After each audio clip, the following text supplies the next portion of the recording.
Ce qui va suivre est un podcast du CR 451, Centre de recherche appliquée de l'École de guerre économique. Chaque fois que vous entendrez ce signal sonore, une information sera affichée à l'écran. Merci de votre attention et bonne écoute.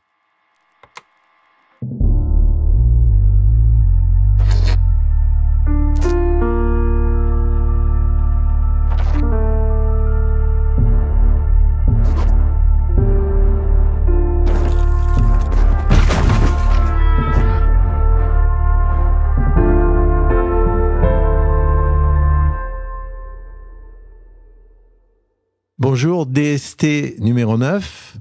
Et ce DST numéro 9 porte sur un sujet qui n'est absolument pas anodin, loin de là. C'est la représentation photographique d'un pays comme la France, avec un risque majeur, c'est que tout simplement, nous risquons de perdre le contrôle de cette représentation graphique.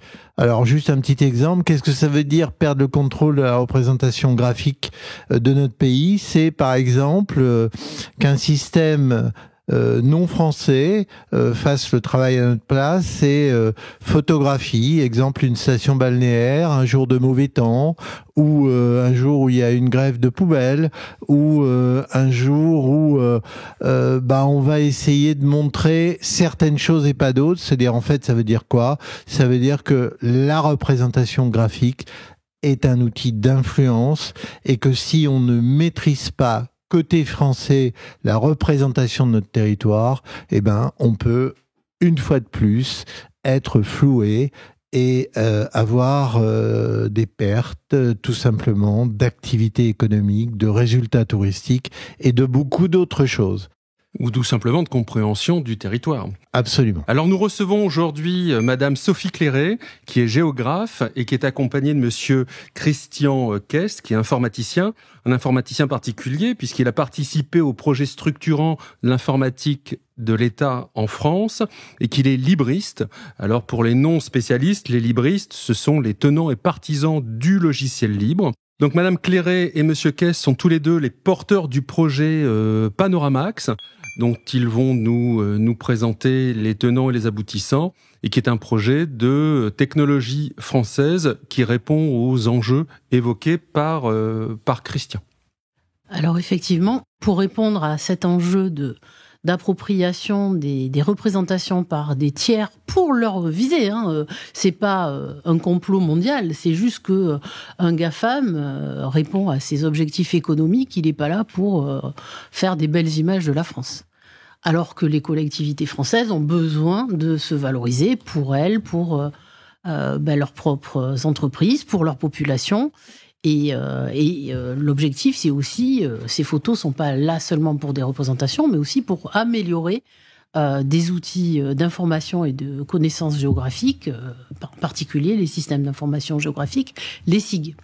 Donc Panoramax répond à cet enjeu-là sous la forme d'un commun numérique. Christian, je pense que tu peux mieux détailler que moi tous les enjeux, puisque tu étais à sa naissance dès le départ. Alors, Panoramax, c'est un commun numérique. Un commun numérique, qu'est-ce que c'est ? C'est une ressource en contenu numérique, mais qui est librement réutilisable.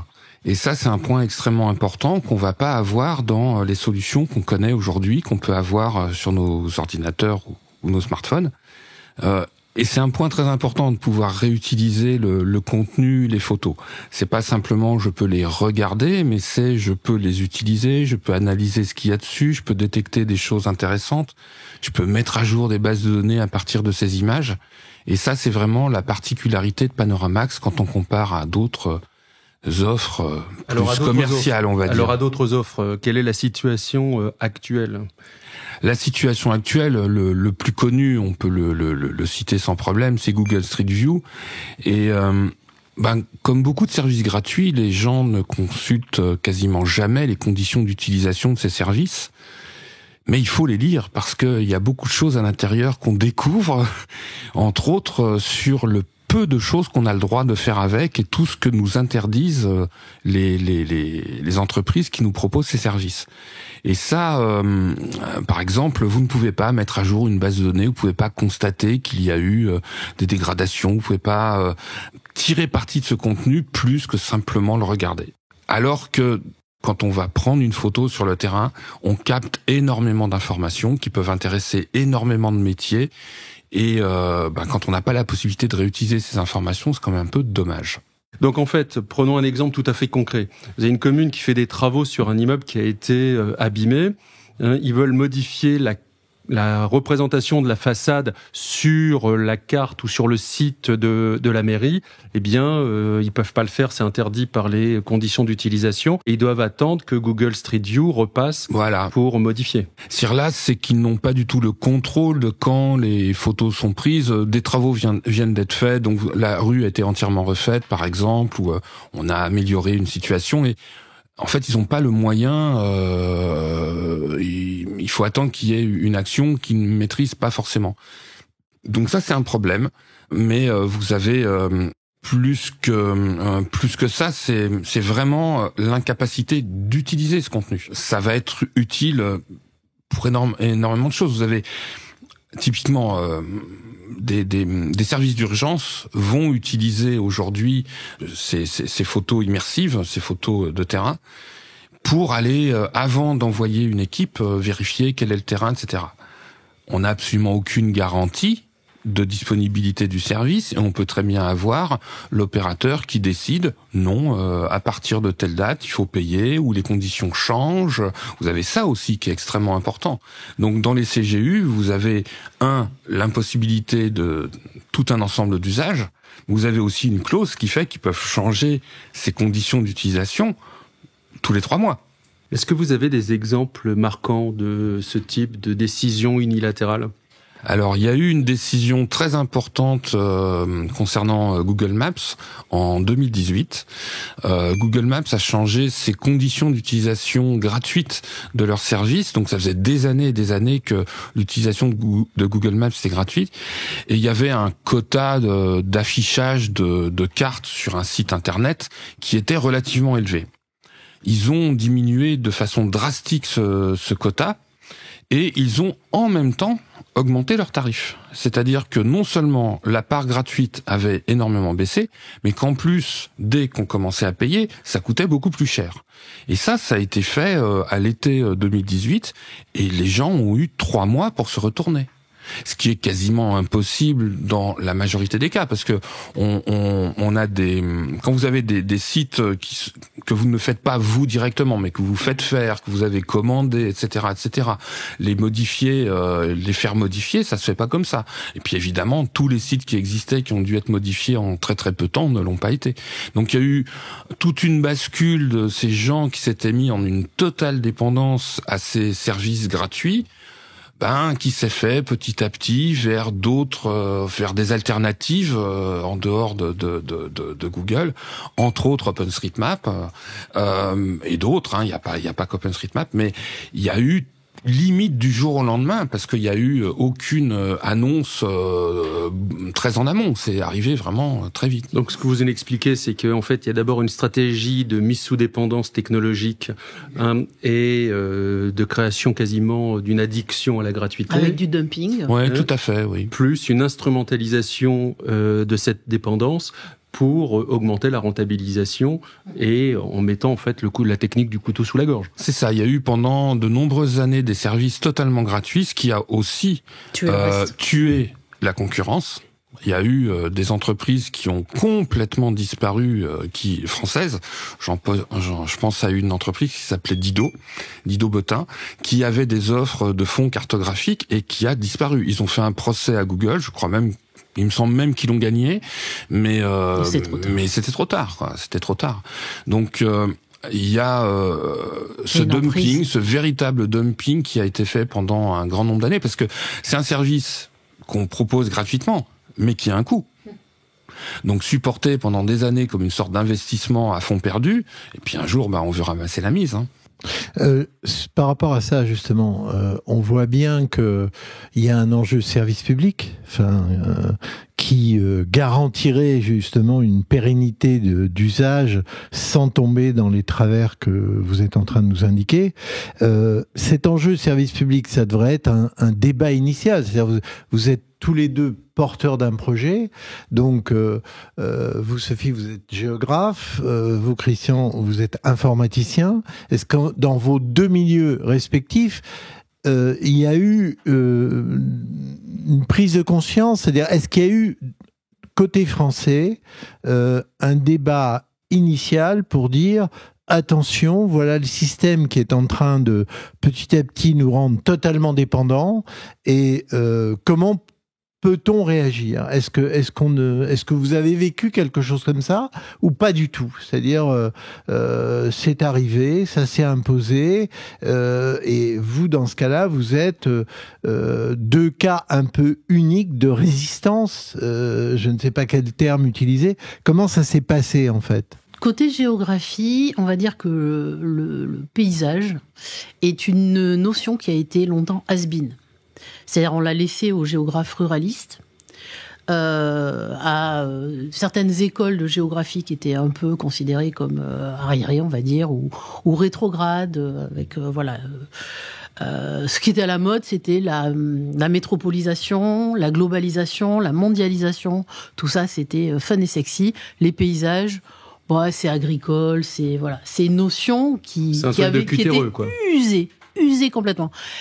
Elle est revenue à la mode via le marketing urbain. Alors moi, ça tombe bien, j'ai travaillé là-dessus dans ma thèse, et avec des pays qui étaient hyper moteurs là-dessus, ou des métropoles comme Barcelone, qui a fait un travail monumental au moment des JO, avec Barcelone à Posadoap, alors je prononce peut-être mal, c'est-à-dire Barcelone se fait belle. On va montrer des paysages et valoriser toute la richesse des paysages, y compris industriels, parce que c'est une fierté en Catalogne, les paysages industriels.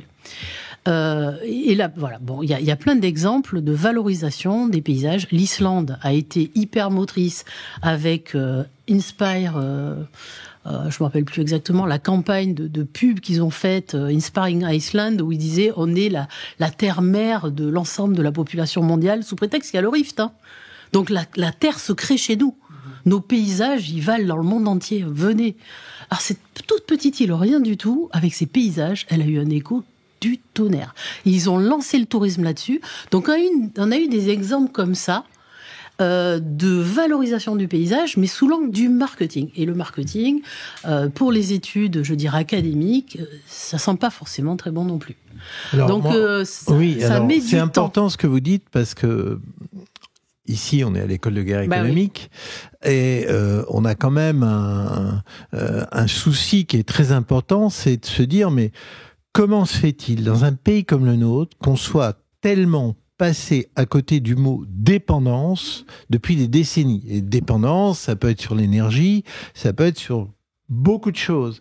Et là, on est sur quelque chose qui est absolument fondamental, c'est les données numériques. Et ce qui en découle. Parce que chaque jour qui passe, chaque fenêtre ou porte que j'ouvre en dialoguant avec des gens, je découvre que le mot dépendance n'existe pas dans notre vocabulaire. Je prends un exemple. Il y a 3 jours, un avocat qui enseigne ici vient me dire, mais tu sais, Christian, au niveau des banques, on est en train de se retrouver dans une situation incroyable.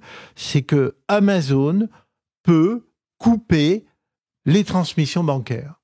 Si les États-Unis d'Amérique, pour une raison X ou Y, décident, alors on n'est pas là, heureusement, je touche du bois, mais décide de faire pression sur la France parce qu'il y a une raison gravissime qui les amène à le faire, on peut tout simplement avoir un arrêt des opérations bancaires.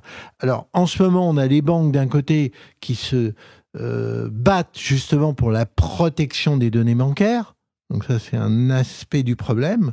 Mais le fonctionnement des opérations bancaires, ce que me disait cet homme du droit, c'est lié à la démarche d'Amazon sur un plan technologique. Donc, si j'en reviens au sujet que vous venez d'évoquer, et c'est pour ça que je vous posais cette question, du côté des géographes, il y a quand même eu un géographe qui s'appelait Yves Lacoste, qui a sorti un atlas sur la géopolitique, qui a commencé à semer un certain nombre de graines dans ce milieu-là, et il y en a encore les traces.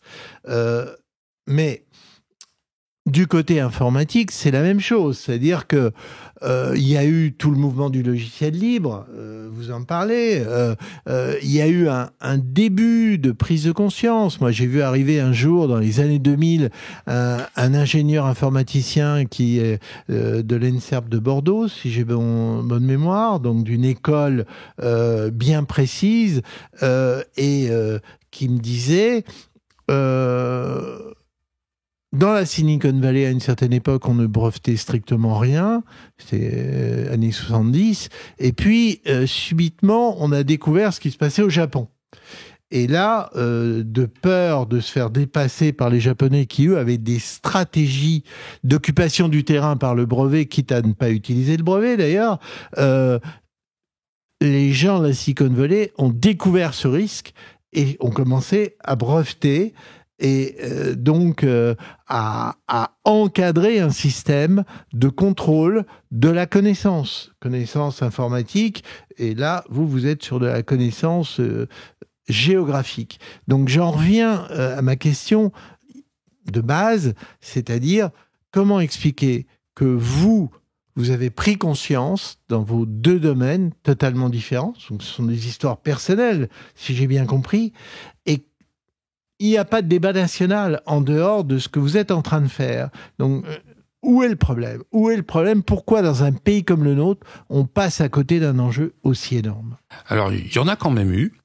Je rappelle quand même qu'en 2015, il y a la loi pour une république numérique, loi Le Maire, qui il me semble que c'est l'article 15, je vous dis ça de mémoire, qui indique que le système d'information de l'État on doit conserver la maîtrise, le contrôle et l'indépendance du système d'information de l'État.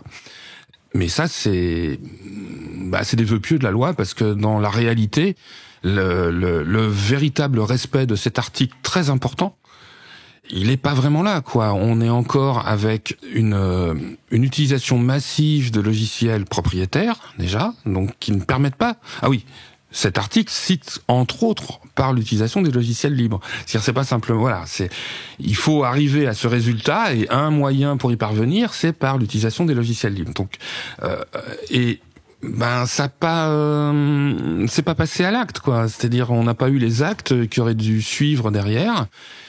Et on a eu en plus tout le mouvement du cloud qui a fait qu'on a petit à petit transféré des compétences informatiques qu'on pouvait avoir dans des administrations et des entreprises, c'est exactement le même problème, dans des grosses structures. On nous a vendu des solutions qui étaient un peu magiques, qui étaient élastiques, on pouvait allouer des ressources, quasiment limite à l'infini. Mais tout ça, ça a un coût énorme financier, déjà, et puis ça a un coût en termes de dépendance et à terme de perte de compétences.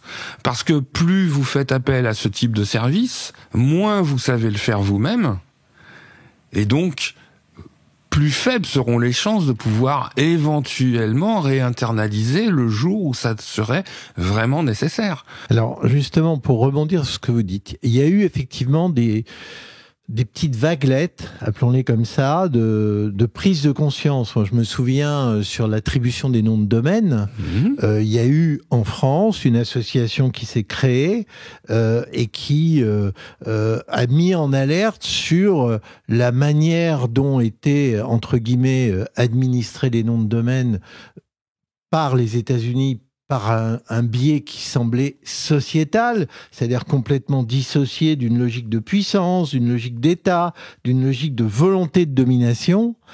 Et on s'est bien rendu compte que, en ouvrant le capot et en regardant comment fonctionnait cette logique sociétale, en fait, c'était une manipulation assez grossière de ce système associatif, je crois, pour gérer les fameux noms de domaine, et que derrière ça, il y avait un vrai débat où on retombe toujours sur le même mot que les Français ont tant de mal à intégrer dans leur vocabulaire courant, qui est comment je deviens dépendant, avec toutes les conséquences, que ça soit économique, mais pas seulement économique. Donc, ces vaguelettes, avec en plus un texte de loi, vous venez de nous le dire, qui est pas récent. La question, c'est pourquoi on a encore, pour l'instant, aussi peu de réactions, j'ai presque envie de dire épidermiques, pour changer d'attitude. Parce que quand on a préparé cette séance, vous m'aviez dit, mais sur la représentation photographique, dans le Pays Basque Nord, ça, Bayonne. Racontez-nous l'histoire du Pays Basque Nord, parce que pour moi, c'est une très très bonne illustration de des gens qui réagissent, quoi.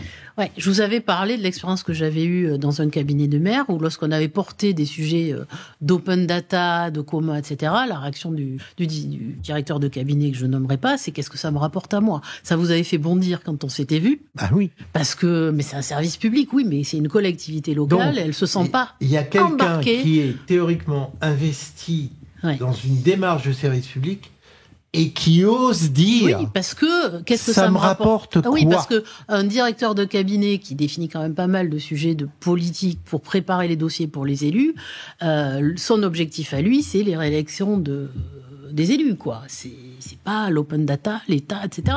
Donc, on a travaillé clairement avec Christian sur un sujet dans une collectivité. Et on avait, alors, qu'est-ce qui s'est passé dans ce Pays Basque Nord? Eh bien, dans ce Pays Basque Nord, je dirais que c'est même pas que Panoramax, parce que pour avoir travaillé sur le sujet des adresses, Bayonne et le Pays Basque, ils ont une identité. Il y a ce sujet d'appartenance, de lien pour défendre un certain nombre de valeurs, de communautés, etc.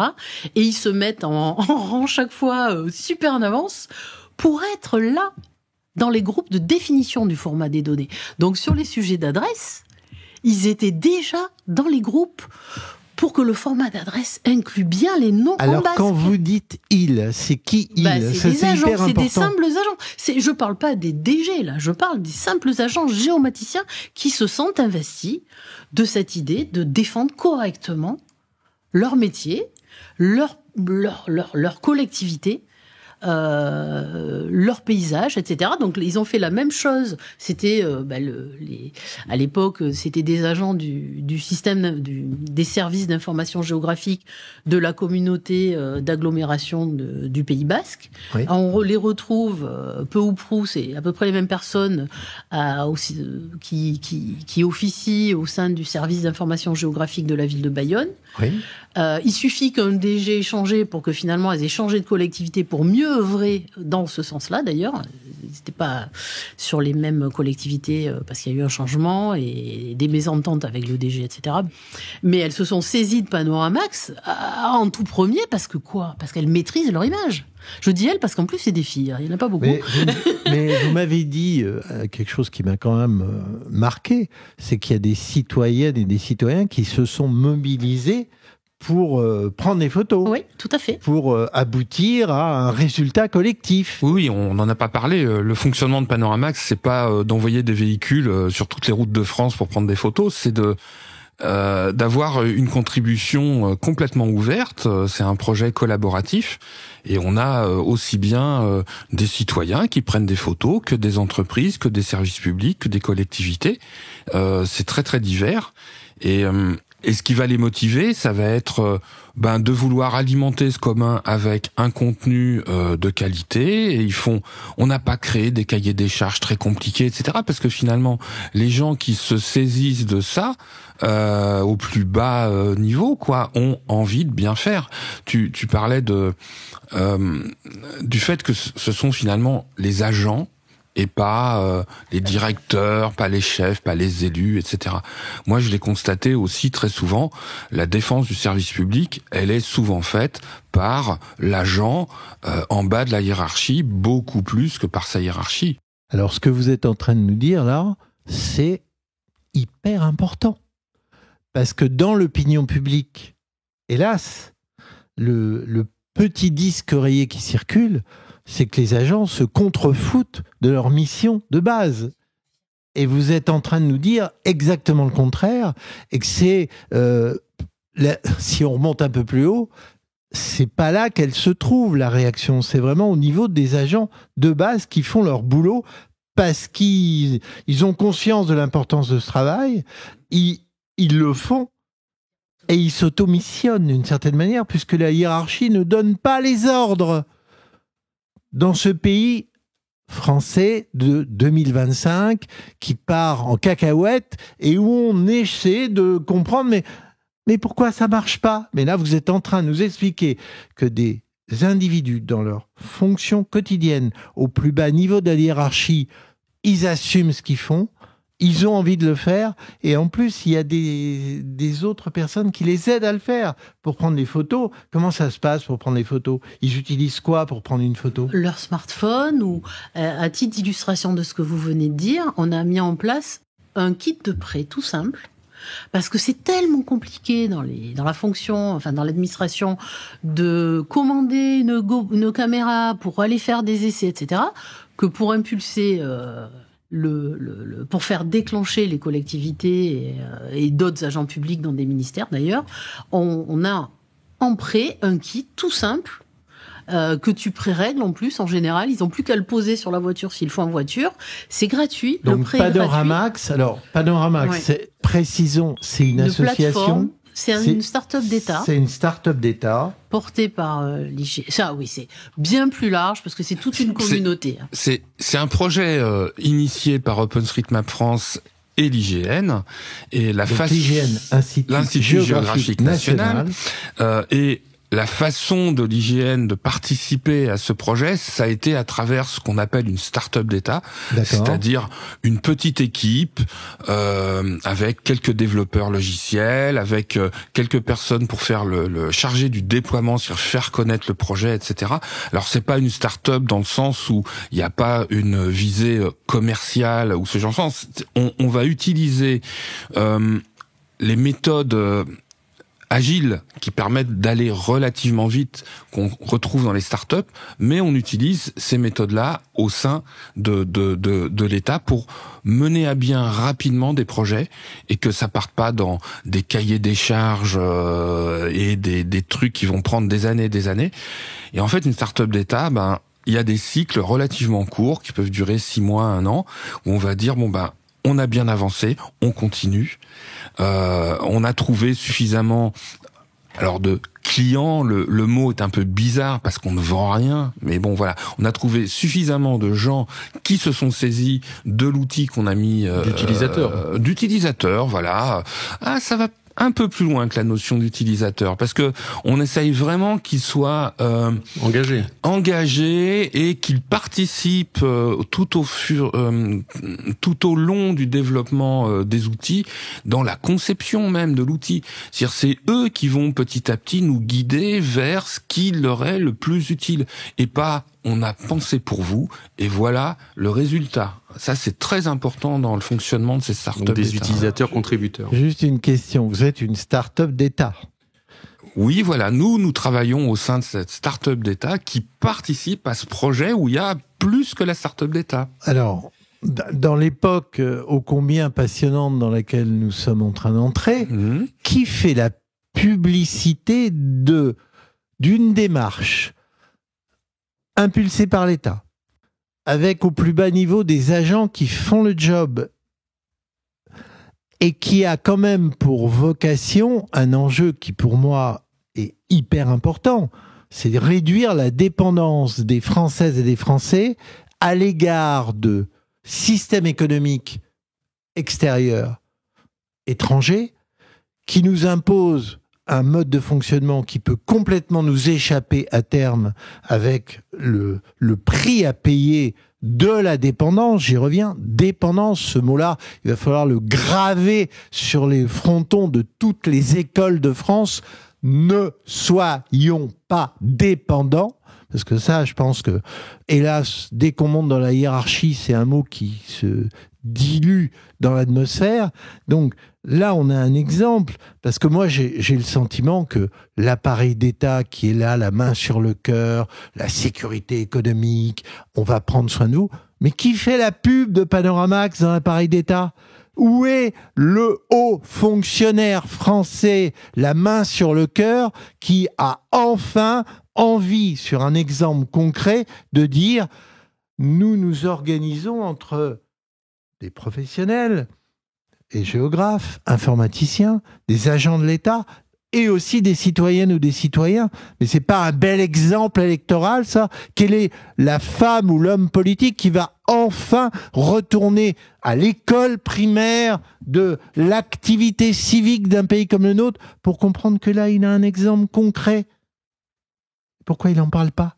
Ils savent que ça existe. Vous avez déjà rencontré un représentant politique qui a jeté un œil détourné sur ce que vous faites ? On n'a pas encore ce niveau d'écoute-là. Ça, c'est pas un seul. Je vois pas trop là. Non. On a de bons sponsors, de bons soutiens, mais au niveau politique aujourd'hui, c'est pas encore un projet qui est peut-être suffisamment visible. Peut-être suffisamment mûr aussi. On n'a que 2 ans et demi, 3 ans d'existence. On a encore une couverture du territoire qui est loin d'être complète, très loin d'être complète.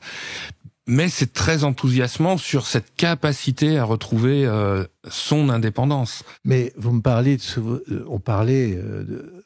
Enfin, je ne veux même pas utiliser le mot souveraineté numérique parce que c'est une tarte à la crème et j'aimerais bien qu'on en trouve la substantifique moelle de cette tarte à la crème. Mais il y a quand même des débats et des petites vaguelettes antérieures. Il y a eu même des colloques sur, entre guillemets, la souveraineté numérique. Oui. Mais là, on est en train de nous dire qu'il y a quand même des problèmes assez compliqués au niveau international. J'entends parler comme une étoile filante de l'expression économie de guerre, de sécurisation du territoire. Je vois des gens commencer des constipations aiguës sur le vol de petits objets au-dessus de certains aéroports. Très identifiés, les petits objets. Qu'on ne sait pas contrer. Seulement moi, c'est pas la constipation aiguë de quelques personnes qui m'intéressent. Ce qui m'intéresse, c'est la vraie vie. Et la vraie vie, c'est que le sujet sur lequel vous êtes, la représentation géographique du territoire. Mais si je suis militaire, si je suis dans les problèmes de sécurisation des territoires, mais vous êtes aussi sur un enjeu stratégique. Et ça va devenir Made in USA, vendu par un GAFAM selon ses états d'âme ou ses effets de mode. Ou ses intérêts. Mais où on vit là ? Il est où le personnage qui est censé réfléchir à l'interconnexion des moyens, des enjeux, de ce que ça signifie ? Et vous me dites qu'il n'y a pas un politique qui a daigné jeter un petit œil sur ça. Par contre, il y a des économiques qui ont daigné jeter un petit œil.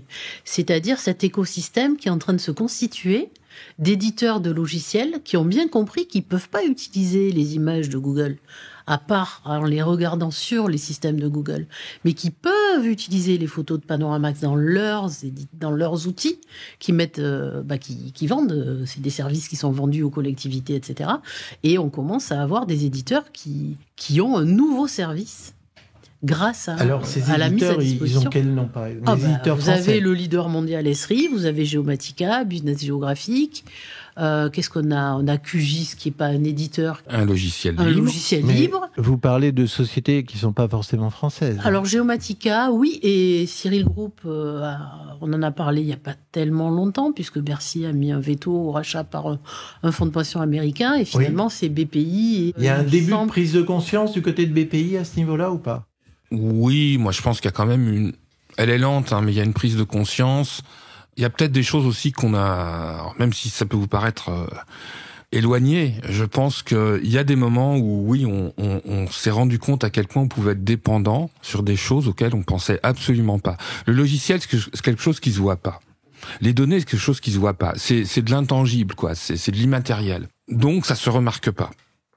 Mais on a parfois, on a eu, il y a 5 ans, là, tout d'un coup, il nous manquait à tous quelque chose d'extrêmement utile, des masques. Et on s'est aperçu qu'en fait, on savait plus fabriquer ça, on savait même plus fabriquer le matériau en question, et qu'on était totalement dépendant d'importations de pays qui, les vendaient au plus offrant à ce moment-là, etc. Donc, il y a quand même, par moment, je pense, des signaux d'alarme. Des frémissements. Des frémissements, mais bon. Le problème du logiciel et des données, c'est que c'est immatériel, ça se remarque pas, on n'en fait pas des stocks, vous voyez, il y a pas d'entrepôt, même si on parle de data center, et il y a peut-être ce côté-là, peut-être que c'est ce côté immatériel qui fait que ça n'est pas perçu de la même façon que du stock matériel, de la capacité à fabriquer quelque chose qu'on va pouvoir voir et toucher. Vous voyez, ça tient peut-être de ça aussi. Il y a une expression qui est en train de fleurir, c'est la notion de sécurité cognitive. Alors la plupart du temps, c'est utilisé pour dire il faut éviter que l'opinion publique française ne soit manipulée par des ingérences étrangères.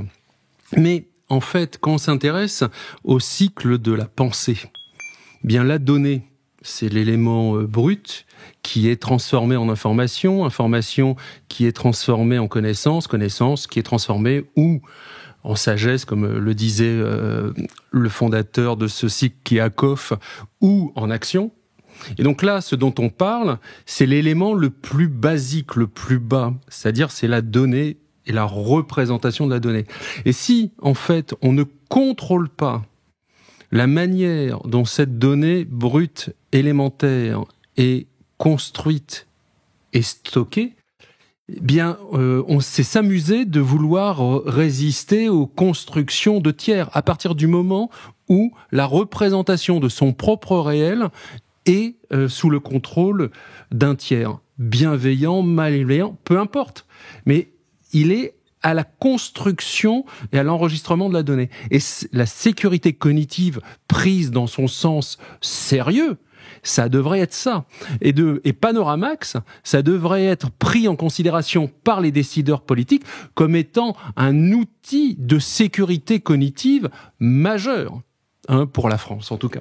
Je vais rebondir là-dessus parce que tout à l'heure, je parlais de la loi pour une république numérique, donc de 2015. À cette époque-là, je travaillais pour un service de l'État à l'époque et on avait rencontré le cabinet de la ministre Axelle Lemaire pour justement préparer la loi à propos justement de toute la partie de données.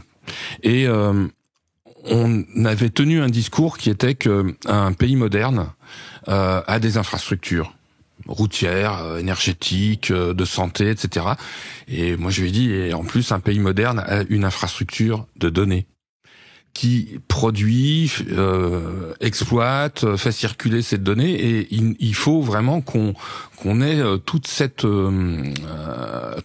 entonnoir de production et de capacité à exploiter la donnée.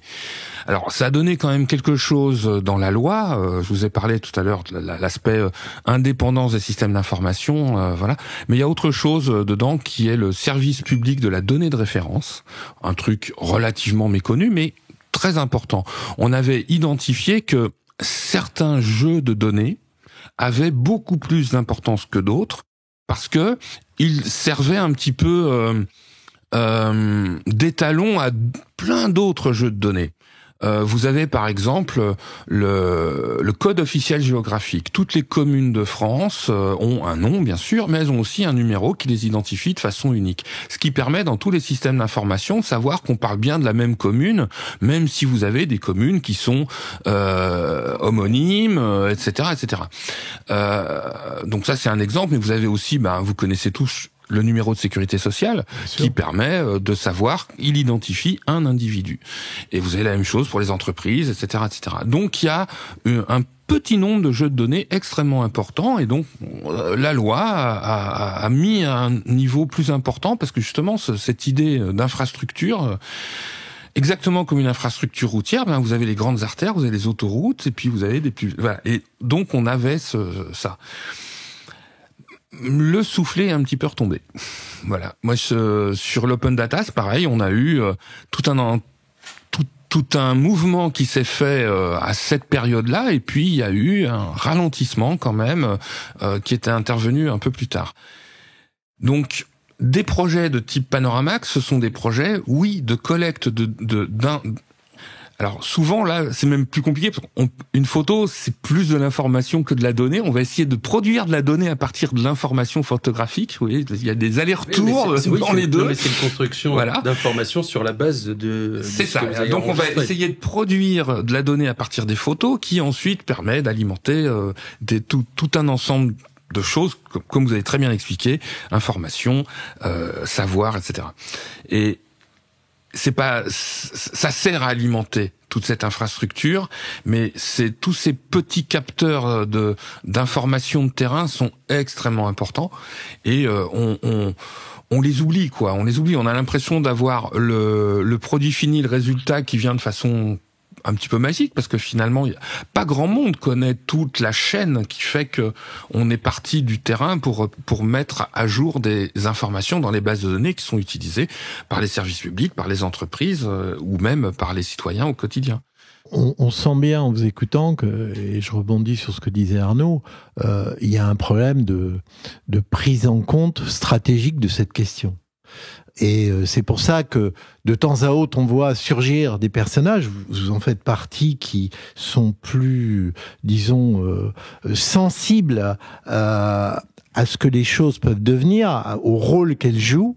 Je pensais notamment à cet universitaire de Bordeaux, là, Monsieur Pellegrini et de Nenserbe, qui dans le logiciel libre avait une vue plus large que les questions strictement du logiciel libre, et essayer d'expliquer les jeux d'influence, les problématiques de dépendance, les relations entre États, etc. Et là, on retombe un peu sur vos deux domaines qui se croisent, c'est-à-dire la géographie d'un côté et l'informatique de l'autre.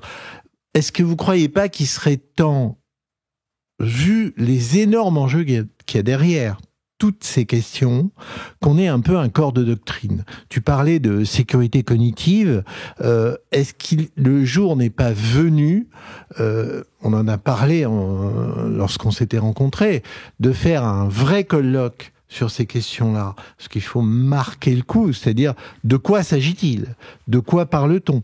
Quels sont les enjeux réellement stratégiques pour un pays comme le nôtre, et sans systématiquement considérer que l'Europe va venir à notre secours, parce que c'est encore une dimension supérieure et compliquée.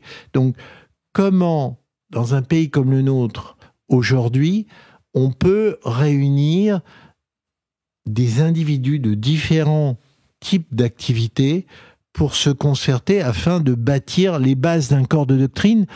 Parce que, je suis désolé, le SGDSN, ça devrait être son job, mais moi j'attends toujours qu'au SGDSN il se passe quelque chose, qu'il y ait un éclair qui frappe ce bâtiment tout près d'ici pour que on se réveille. Pourtant ils sont pas très loin de Jupiter. Non, mais qu'on n'en reste pas aux attitudes classiques. C'est très bien qu'il y ait Nancy, c'est très bien qu'il y ait eu un début enfin de prise de conscience face à tous les problèmes posés par la sécurité informatique, par la cybersécurité.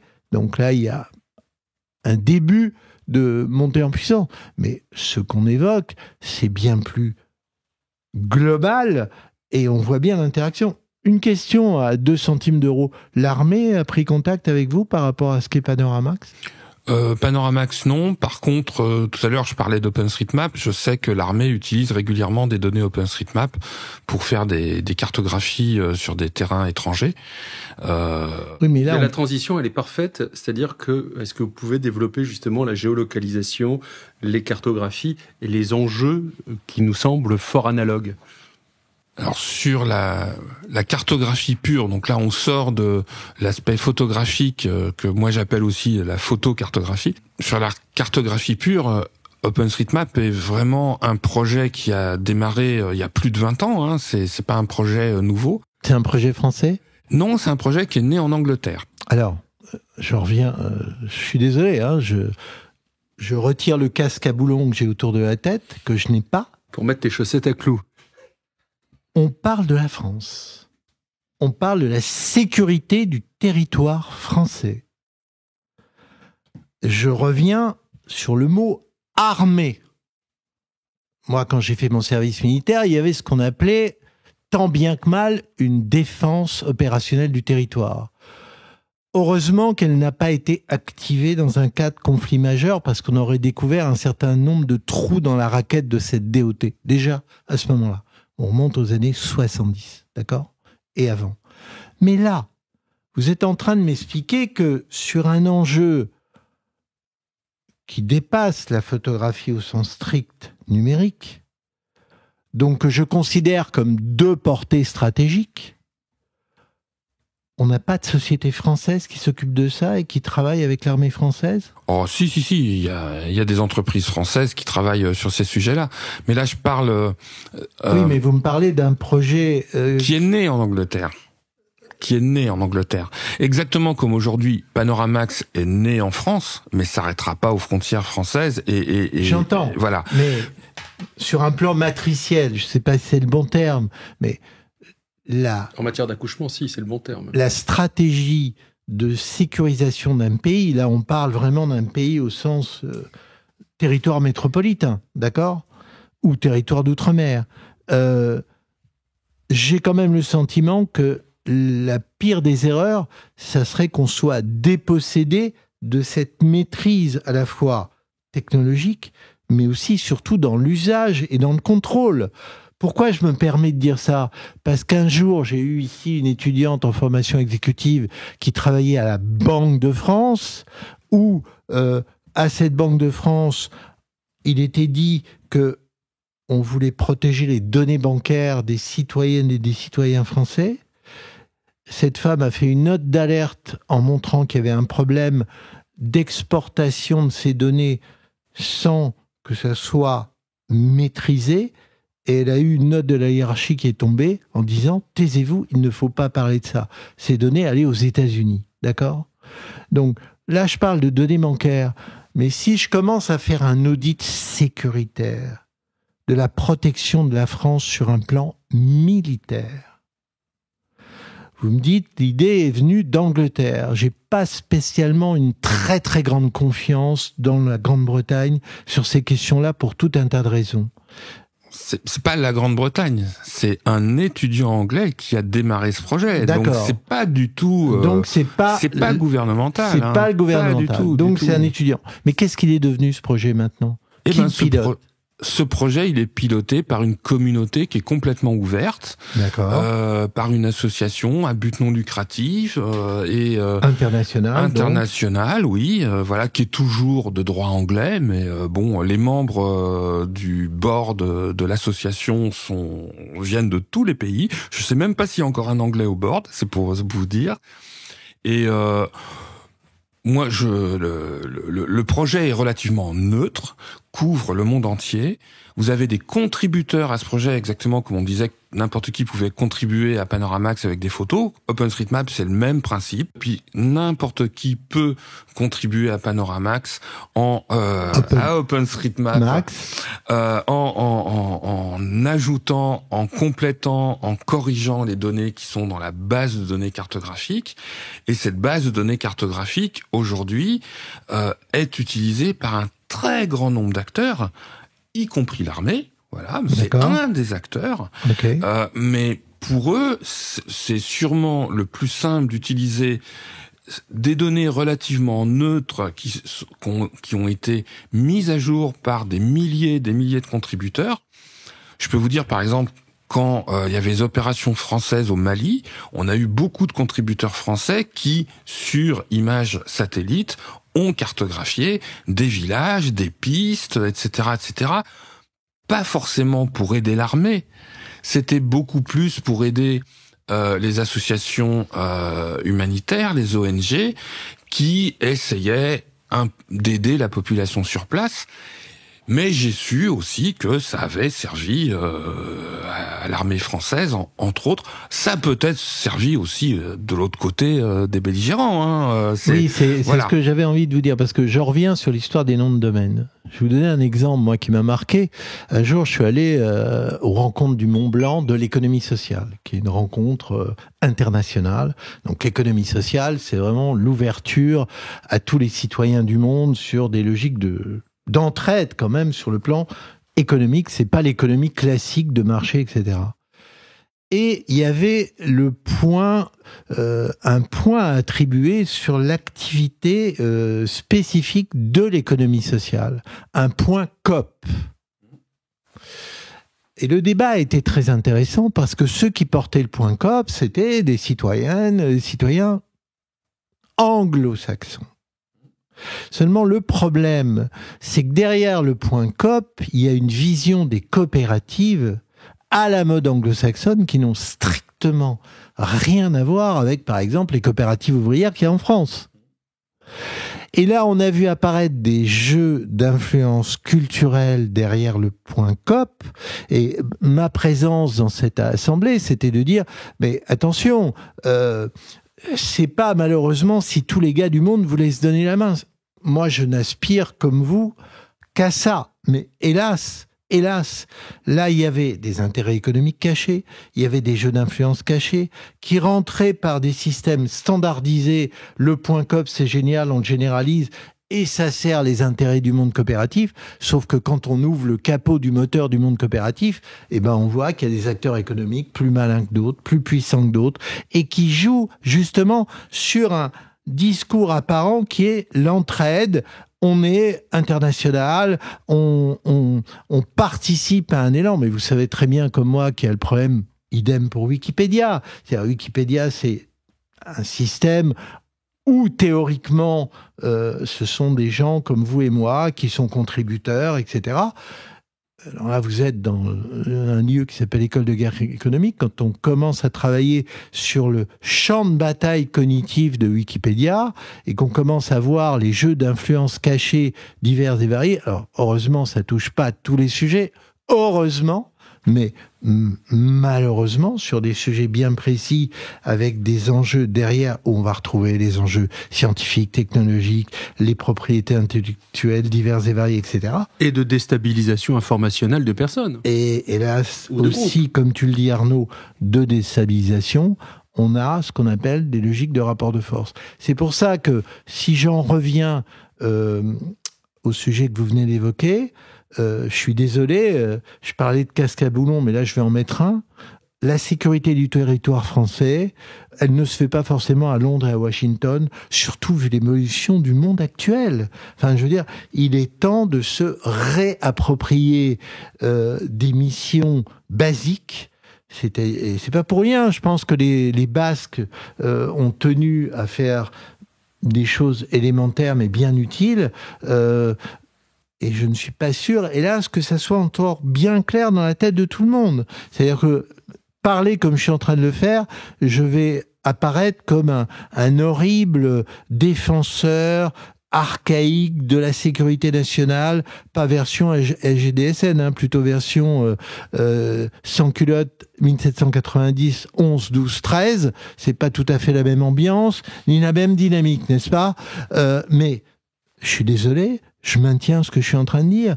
L'évolution chaotique du monde actuel, que ce soit à l'intérieur de notre pays ou que ce soit à l'extérieur, m'encourage très fortement à non pas être parano de base, mais à être hyper attentif à tout ce qui peut se passer, notamment sur les logiques, j'y reviens, de dépendance. Parce que, je voulais vous poser la question, Sophie, l'exemple du Pays Basque, il y en a eu d'autres en France, sur d'autres territoires ? À ce point-là, mobilisé de manière ultra simple finalement, sans beaucoup de moyens, puisqu'ils utilisent une caméra qui coûte 300 €, qu'ils échangent, il y a une quinzaine d'agents. En plus, ça a fait école, il y a 15 agents, il n'y a pas qu'une seule personne. Ils ont mobilisé leur éditeur Geomatica pour le pousser à développer plus. Autant que ça, il n'y a pas d'exemple. Par contre, il y a des exemples de métropoles qui contribuent énormément à Panoramax avec des moyens très différents, avec des prestataires, etc.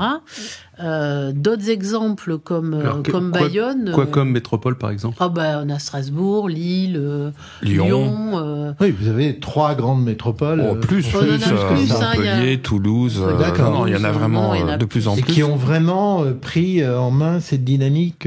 Oui, complètement. On avait même, nous, sous-estimé l'attente, le besoin qui était là, et on a répondu, en fait, à une attente qui n'avait pas été clairement identifiée, parce que ces grandes collectivités prenaient des photos de terrain depuis déjà un certain nombre d'années pour leurs besoins internes et n'avaient pas de moyens de les diffuser. Oui. Et à partir du moment où nous, on a pu mettre en place un moyen de les diffuser et de les diffuser en respectant l'anonymisation des photos, oui. Parce qu'on s'occupe de détecter les visages, les plaques d'immatriculation, etc. Parce que c'est obligatoire, on peut pas les publier. On n'a pas non plus le droit de les conserver si elles n'ont pas été anonymisées. Donc, on a vraiment retiré une épine du pied de pas mal de collectivités en faisant ça.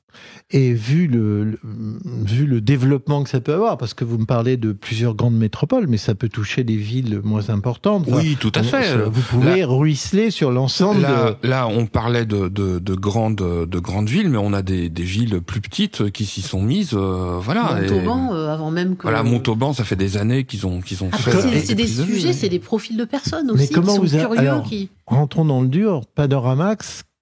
Est-ce que Panoramax est capable de répondre à tous ces besoins qui peuvent apparaître? Comment ça peut fonctionner Vous voulez très dire concrètement? Répondre à tous ces territoires? Oui. Oui, il y a aucun souci. Sans rentrer dans la technique, il y a aussi je dirais le challenge principal de Panoramax, c'est la volumétrie de données. Oui. Parce que aujourd'hui, on arrive à 75 millions de photos. Ça monte, et tout ça, c'est du stockage. C'est des téraoctets de stockage. À terme, ça va être des pétaoctets de stockage. Et donc, le sujet, c'est, qui finance ça? Et voilà. Donc, très très tôt dans le projet, on s'est dit, si on met tous nos œufs dans un seul et unique panier, l'acteur qui doit tenir ce panier ne pourra pas tenir très longtemps. Donc on est parti très tôt sur un service décentralisé. Il n'y a pas un serveur Panoramax. Aujourd'hui, il y en a 5 qui sont opérationnels. Il y en a un 6e qui est en train de s'installer au Pays de Galles. Voilà. D'accord. Un des derniers qui s'est installé, c'est Panoramax Taïwan. Ok. Je pense que eux, le côté indépendance, ils l'ont un petit peu en tête. Et je pense que c'est pas vis-à-vis de Google View.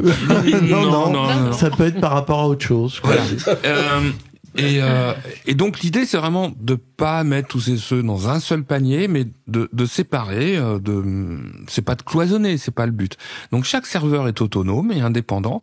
Et nous, par-dessus, on a créé un catalogue qui reprend la liste de toutes les photos disponibles sur tous les serveurs, et on peut du coup naviguer dans l'intégralité des photos sans couture. On voit pas qu'on passe de l'un à l'autre. C'est pas visible. Du coup, on peut accompagner un passage à l'échelle. Une collectivité peut installer son propre serveur si elle le désire. Là, on est en discussion avec des régions françaises. Il y a la région Grand Est qui s'y intéresse. Il y a la région Centre qui a commencé à faire des tests pour ne pas dépendre du serveur de l'IGN ou du serveur d'OpenStreetMap France. Et ça permet, même à un échelon local, d'être indépendant. Oui, vous êtes en train de me parler d'une démocratisation de la gestion de la donnée numérique d'une certaine manière. Oui, d'une certaine façon. C'est-à-dire que on n'est pas obligé de tout mettre à un seul endroit, sur une seule plateforme, et de retrouver une autonomie. C'est une répartition de la charge et de l'effort. C'est ça, tout à fait. Et pour que ceci fonctionne, ce qui est important, c'est qu'on se mette d'accord sur des formats, des protocoles, et qu'on assure l'interopérabilité de tout ça. Pourquoi nos téléphones de marques différentes, de modèles différents fonctionnent sur plusieurs réseaux téléphoniques mobiles en France et dans le monde? C'est parce que tout le monde respecte une norme, la norme GSM et ses évolutions. Eh bien, en informatique, ça c'est le point le plus important. C'est des normes, des standards, et si tout le monde respecte et reste au niveau de ces standards et n'essaye pas de jouer avec, parce que ça on a plein d'acteurs qui nous ont fait le coup depuis des années, si on reste bien dans ces règles, eh bien les choses sont interopérables. On peut déplacer nos données, on peut échanger alors qu'on a des machines de marques différentes avec des systèmes d'exploitation différents. Et ça, c'est vraiment les éléments constitutifs de cette indépendance qu'on conserve, cette autonomie qu'on conserve. Alors, la foi que vous avez dans ce que vous faites, comment la pérenniser et l'entretenir et la développer? Vous arrivez à semer des petites graines dans le monde de l'éducation nationale, d'avoir des liens pour que des personnes qui suivent votre exemple, en fait, continuent à s'investir dans cette dynamique, parce que vous me dites qu'il y a parfois quand même des hauts et des bas. Ma crainte, c'est que un système comme Google, il n'a pas de haut et de bas. Vous voyez ce que je veux dire? Il a un rouleau business compresseur model et il a des troupes qu'il rémunère à sa manière, etc. Mais un mouvement aussi original, parce qu'il est original, ce mouvement Panoramax. Comment faire en sorte qu'il puisse se pérenniser et que vous puissiez tour à tour former des individus, passer le relais, faire en sorte que ça ne disparaisse pas, en fait?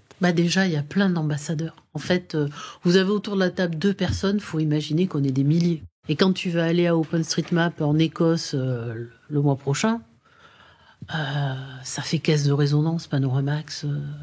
C'est connu comme le loup blanc maintenant. Oui, enfin, c'est connu comme le loup blanc dans certains milieux. Dans certains milieux. Comme on dit, c'est connu par ceux qui le connaissent. Oui. Parce que les citoyens qui sont encore très loin, et c'est normal, c'est humain tous ces questions-là. On est des citoyens éloignés. On connaissait pas. On a des passeurs, en fait. On a des passeurs, c'est-à-dire que nous, à notre niveau et avec les moyens qu'on a, on peut pas. C'est assez difficile de toucher le grand public. Il faudrait vraiment beaucoup plus de moyens que ce qu'on a aujourd'hui. Par contre, on a des relais, on a des associations, des gens qui développent des logiciels, qui se disent j'ai besoin de montrer une photo de, je sais pas, par rapport à l'accessibilité ou par rapport au commerce, etc. Et en fait, j'ai pas le droit d'utiliser la photo de Google, mais il y a Panoramax et je peux utiliser la photo, et en fait ils vont l'utiliser. Ils ont le réflexe.